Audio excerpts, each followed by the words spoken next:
Migrants crossing the California-Mexico border as major changes to the way asylum seekers are processed begin. President Joe Biden's executive order took immediate effect when he signed it on Tuesday.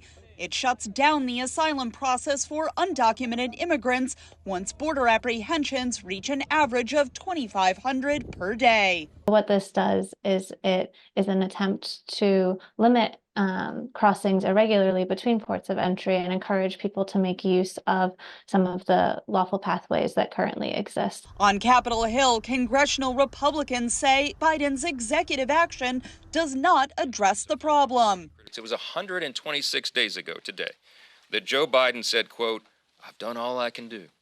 He was asked about why he wouldn't use his extensive executive authority to address the border catastrophe that he himself created. And 126 days ago, he looked into the cameras and said, I'm out of options. Presumptive Republican presidential nominee Donald Trump and other Republicans are pressuring Biden to address the rising number of border crossings. The biggest unforced error of this administration, in my view, all of this crisis goes right back to when the president was first sworn in.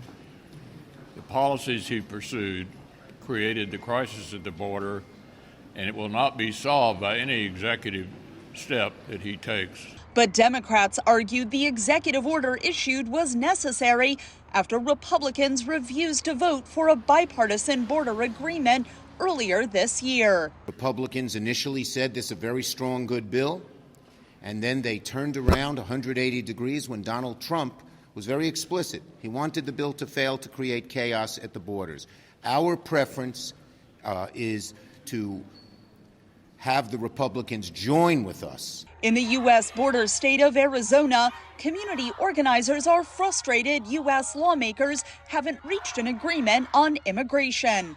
We'll be back. We'll be back.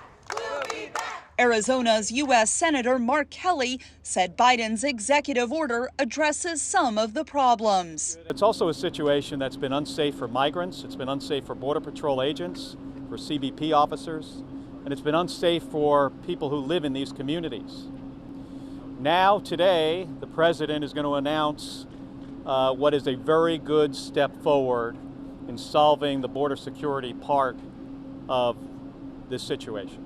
But the American Civil Liberties Union said the Biden administration's new asylum process restrictions are illegal and it plans to sue. Katherine, Gypson, VOA News.